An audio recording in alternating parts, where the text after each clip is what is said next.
Halo semuanya. Kadang kita tuh gampang tergoda untuk ngeluarin uang tanpa pikir panjang. Beli barang ini, beli barang itu, atau langsung pengen ganti sesuatu hanya karena ngelihat orang lain juga ngelakuin hal yang sama. Itu semua wajar, manusiawi banget. Tapi kalian tahu nggak sih, kalau sebenarnya ada banyak keputusan keuangan yang sebaiknya kita tunda dulu. Nah, daripada buang-buang duit buat hal yang nggak mendesak dan menyesal di belakang, yuk kita jadi lebih sadar dan tahu apa aja pengeluaran yang sebaiknya ditunda supaya keuangan kita tetap terjaga, nggak tekor, dan pastinya bikin hidup kita lebih tenang. Yang pertama yaitu pembelian barang mewah. Kadang kita tergoda buat beli barang-barang mewah, barang-barang mahal kayak gadget terbaru, sepatu branded, atau bahkan kendaraan baru hanya karena pengen kelihatan keren atau ikutan tren. Tapi sebenarnya pembelian barang-barang mewah kayak gini bisa banget ditunda, apalagi kalau kondisi finansial kita belum stabil atau ada kebutuhan lain yang lebih penting. Prinsipnya gini guys, ketika kita nggak bisa mengelola uang dalam jumlah kecil, maka kita juga nggak akan bisa mengelola uang dalam jumlah besar. Artinya, kalau kita belum punya kendali yang baik atas pengeluaran untuk barang-barang mewah yang nggak terlalu penting, ini bisa jadi tanda bahwa kita itu belum siap secara finansial untuk mengeluarkan uang lebih banyak. Misalnya, kalian pengen banget beli iPhone 16 yang baru rilis, meskipun iPhone yang sekarang kalian pakai masih bagus dan bisa dipakai tanpa masalah. Harganya kan belasan juta bahkan bisa sampai 20 juta. Dan itu bisa bikin tabungan kalian langsung berkurang drastis. Padahal, uang itu bisa kalian simpen dulu buat kebutuhan darurat atau investasi yang lebih produktif. Kalian mungkin belum nyadar, tapi kebiasaan belanja barang mewah kayak gini bisa membuat kondisi finansial kalian goyah di kemudian hari. Nah, dengan menunda pembelian barang mewah, kalian gak hanya menghindari pengeluaran besar yang gak perlu, tapi juga punya kesempatan untuk berpikir ulang apakah barang itu benar-benar kalian butuhkan atau hanya keinginan sesaat. Next, hal yang kedua, investasi spekulatif. Investasi tuh sering dianggap sebagai cara cepat untuk menjadi kaya. Apalagi kalau melihat orang-orang di media sosial yang pamer soal hasil besar dari kripto, saham, ataupun investasi lainnya. Tapi guys, hati-hati, jangan buru-buru masuk ke investasi spekulatif tanpa tahu risiko yang ada. Investasi ini bisa memberikan keuntungan besar, tapi kalau kalian nggak hati-hati, uang kalian bisa hilang dengan cepat. Kalau menurut Warren Buffett, salah satu investor terkaya di dunia, risiko datang dari ketidaktahuanmu tentang apa yang kamu lakukan. Jadi, kalau kalian asal masuk investasi tanpa riset yang mendalam, terutama jenis investasi spekulatif, kayak misalnya kripto atau saham yang fluktuasinya tinggi, bisa jadi kalian hanya mengejar keuntungan besar tanpa memikirkan potensi kerugiannya. Katakanlah misalnya kalian baru aja ngeliat temen atau influencer yang sukses besar dari investasi kripto, terus kalian jadi langsung pengen ikutan beli tanpa riset-riset dulu. Awalnya mungkin harga kripto itu naik dan kalian merasa beruntung. Tapi tiba-tiba harga kriptonya anjlok dalam waktu semalam dan uang yang kalian investasikan itu lenyap begitu aja. Kalau aja kalian pelajari lebih dalam terlebih dahulu atau at least tunggu deh waktu yang tepat, mungkin kalian bisa menghindari kerugian besar ini. Lanjut, hal ketiga, berutang untuk gaya hidup. Kita semua pasti pernah lah ya, kepikiran buat ambil pinjaman atau ngutang biar bisa liburan ke Bali, beli barang-barang branded, atau makan di tempat-tempat yang mahal. Apalagi kalau ngelihat feed media sosial yang penuh dengan foto-foto dan video orang-orang traveling atau pamer barang-barang baru. Tapi mengambil pinjaman hanya untuk gaya hidup sebenarnya bisa ditunda dulu, karena itu bisa membuat finansial kita terjebak dalam utang yang gak ada habisnya. Pakar keuangan terkenal di Amerika, Sus Orman, bilang hidup dalam utang adalah keputusan finansial terburuk yang bisa kamu buat. Maksudnya, kalau kita terus-terusan ngutang hanya untuk memenuhi gaya hidup yang nggak sesuai sama penghasilan kita, itu bisa mengganggu kesehatan keuangan kita di masa depan nanti. Ngutang untuk hal-hal yang sifatnya konsumtif, kayak misalnya liburan atau barang branded, itu nggak bakal ngasih manfaat jangka panjang buat kita, tapi utangnya bakal tetap terus harus kita bayar kan? Bayangin misalnya kalian ngambil pinjaman online atau pinjol supaya bisa liburan bareng teman-teman kalian, ke Bali misalnya gitu ya. Liburannya seru banget, Tapi begitu balik, kalian harus bayar cicilan yang bunganya gede banget setiap bulan. Uang yang kalian pinjam itu udah habis buat kesenangan sesaat, dan sekarang kalian malah harus putar otak buat nutupin utang. Kalau aja waktu itu kalian menunda dulu dan nabung pelan-pelan, kalian bisa liburan tanpa beban utang kan? Next, hal keempat, belanja dengan pay later. Pay later memang kelihatannya memudahkan kita dan membuat kita merasa bisa membeli apapun tanpa harus keluar uang secara langsung.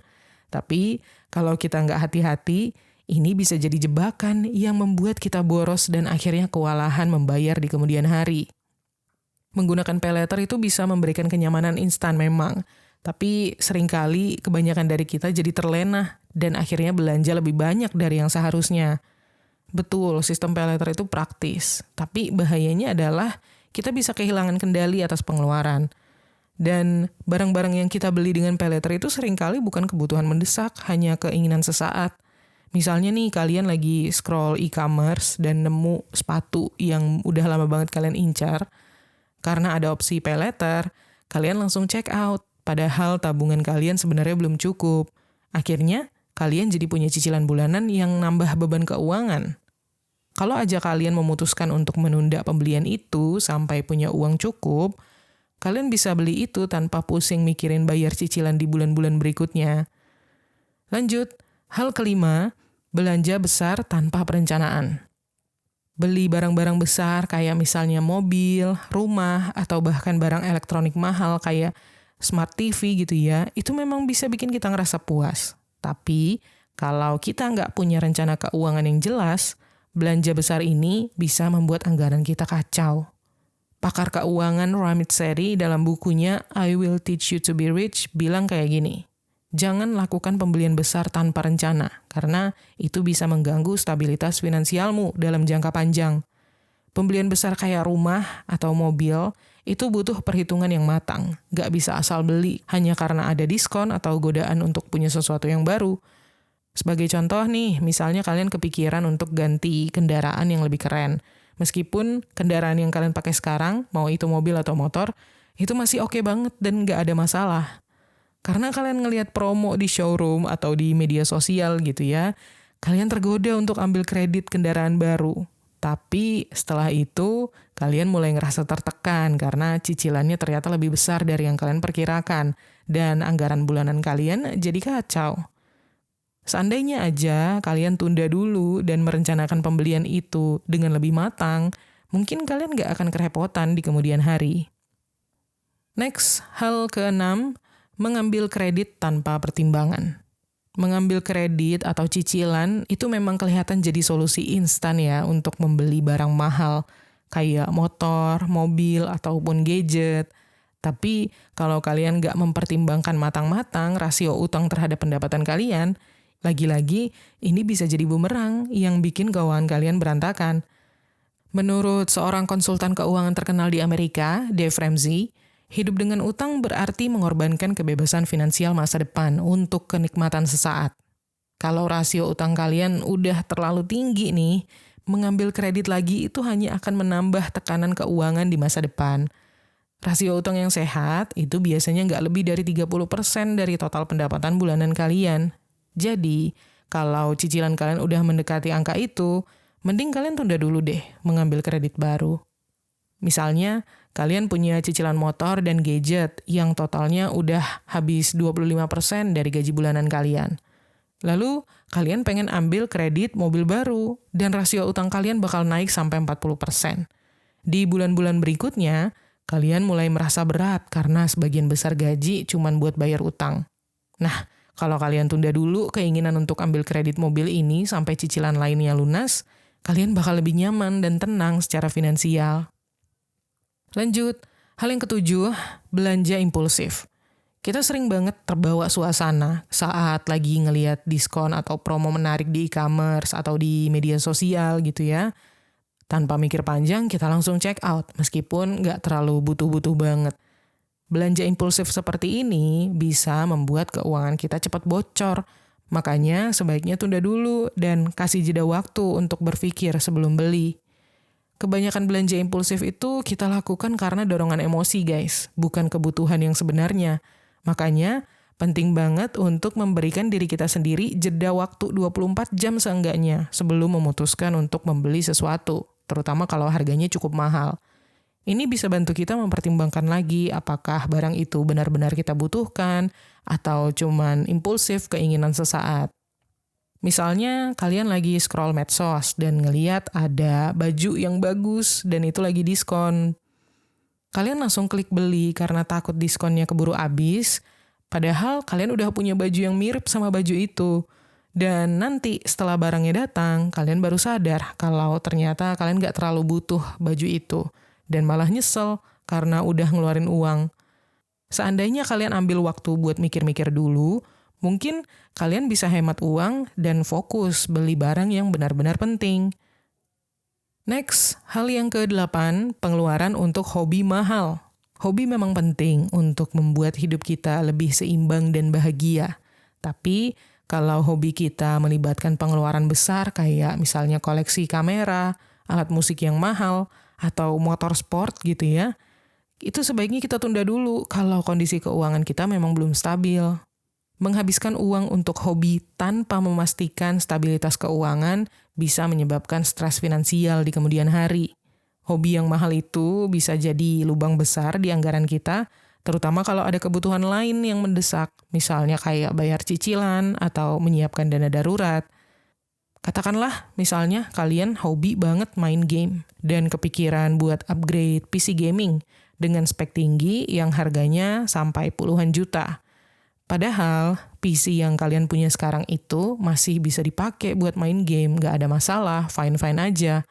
Nah, kalau kalian tunda dulu nih keinginan buat beli PC baru dan fokus sama kebutuhan yang lebih mendesak, seperti misalnya menabung untuk dana darurat atau investasi, keuangan kalian bakal lebih aman.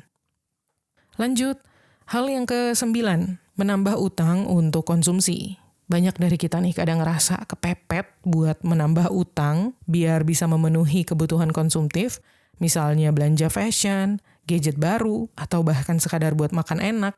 Tapi hati-hati guys, menambah utang untuk hal-hal yang sifatnya konsumtif tanpa rencana matang, itu hanya akan membuat kalian terjebak dalam lingkaran utang yang gak ada habisnya. Kalau menurut Suze Orman, berutang untuk barang konsumsi adalah kesalahan besar yang bisa mengguncang stabilitas keuanganmu di masa depan.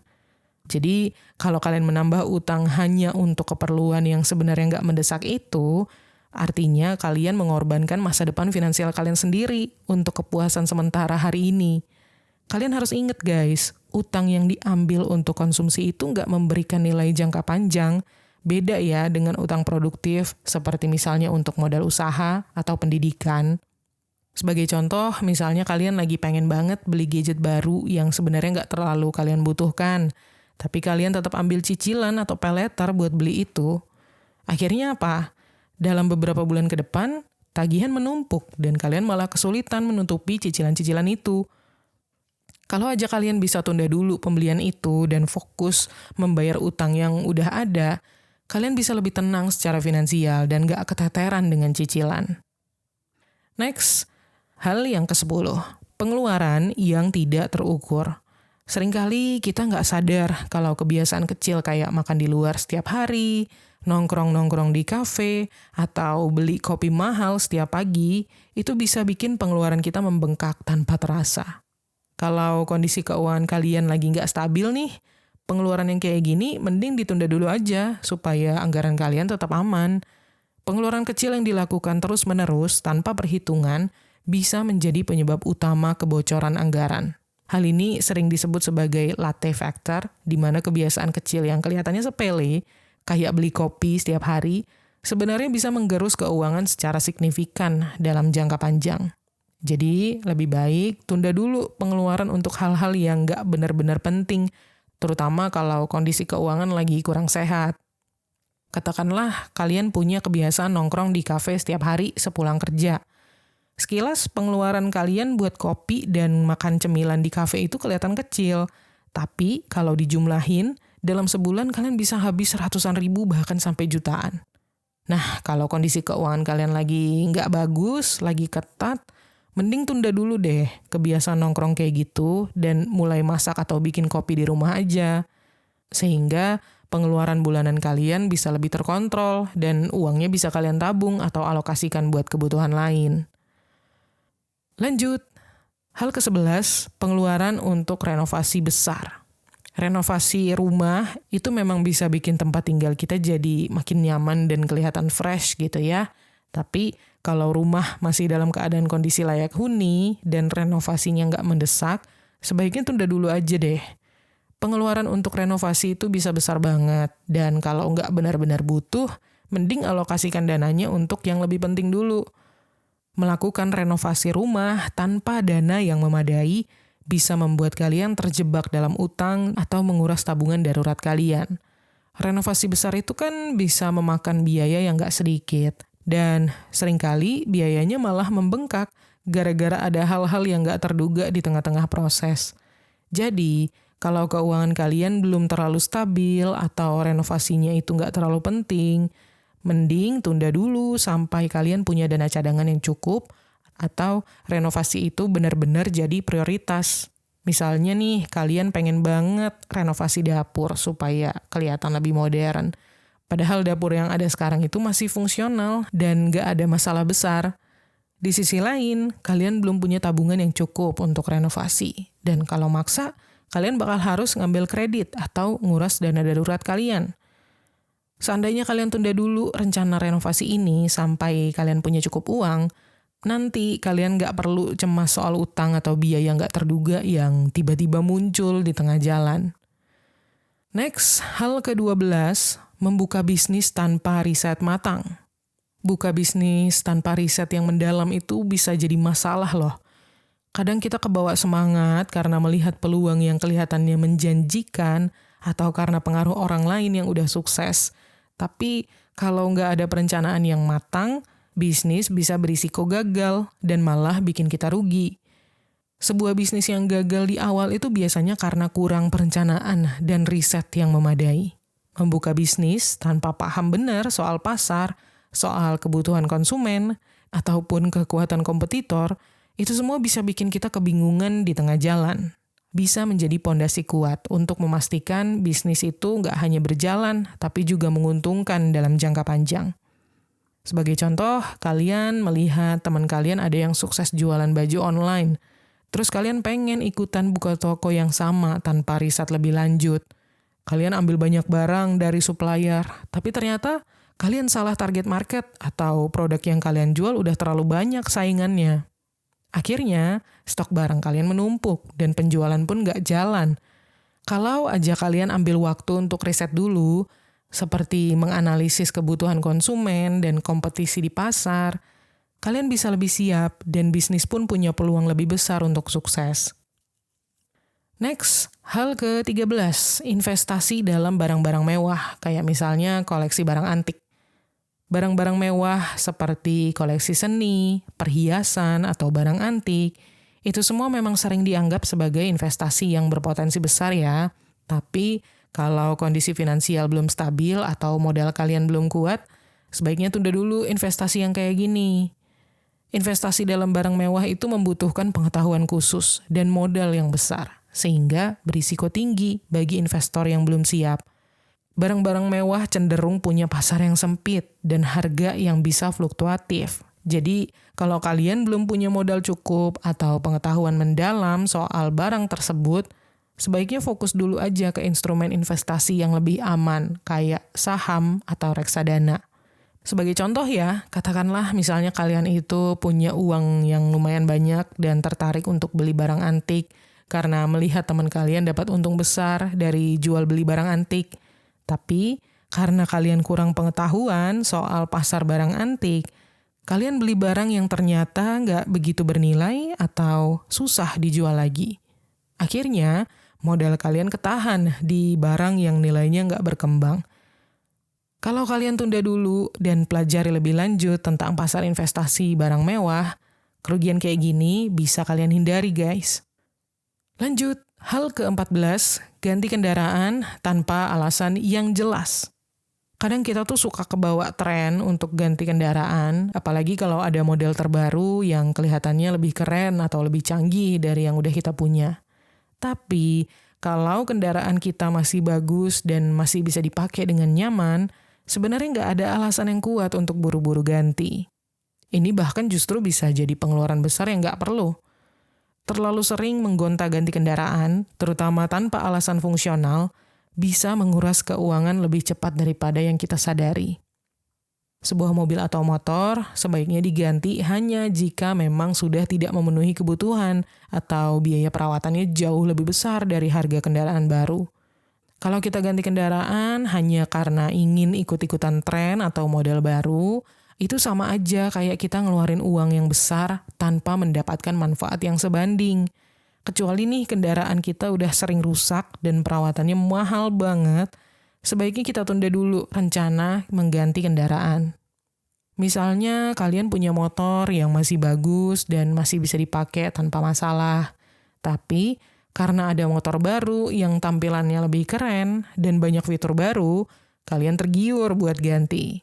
Dan kalian beli motor itu pakai kredit baru, padahal cicilan kendaraan yang lama belum lunas. Akibatnya apa? Bukannya lebih nyaman, justru keuangan kalian semakin terbebani karena harus bayar 2 cicilan sekaligus. Kalau aja waktu itu kalian tunda dulu dan pakai motor yang ada sampai habis masa pakainya, keuangan kalian bakal lebih aman dan gak stres karena cicilan yang menumpuk. Dan hal yang ke-15, menyewa atau membeli properti di lokasi yang gak dikenal. Beli rumah atau menyewa properti di daerah yang belum kalian kenal itu bisa kelihatan sebagai peluang bagus. Apalagi kalau harganya murah atau katanya lokasinya bakal berkembang. Tapi kalau kalian belum tahu nih kondisi nyatanya di lapangan tuh seperti apa, sebaiknya tunda dulu keputusan ini sampai kalian benar-benar paham. Membeli properti di daerah yang belum familiar itu bisa sangat berisiko, terutama kalau kalian belum tahu tentang pasar, infrastruktur, ataupun potensi ke depannya bakal seperti apa. Banyak orang yang tergoda beli properti murah di lokasi baru dengan harapan nilai investasinya bakal naik. Padahal kenyataannya bisa aja lokasi itu nggak berkembang seperti yang diharapkan. Nah, sebelum mengambil keputusan besar kayak gini, pastiin kalian itu udah riset dan punya data yang lengkap tentang daerah tersebut. Misalnya, kalian dapat tawaran buat beli rumah di daerah yang katanya bakal jadi kawasan berkembang, tapi kalian belum pernah ke sana dan nggak tahu gimana kondisi lingkungannya.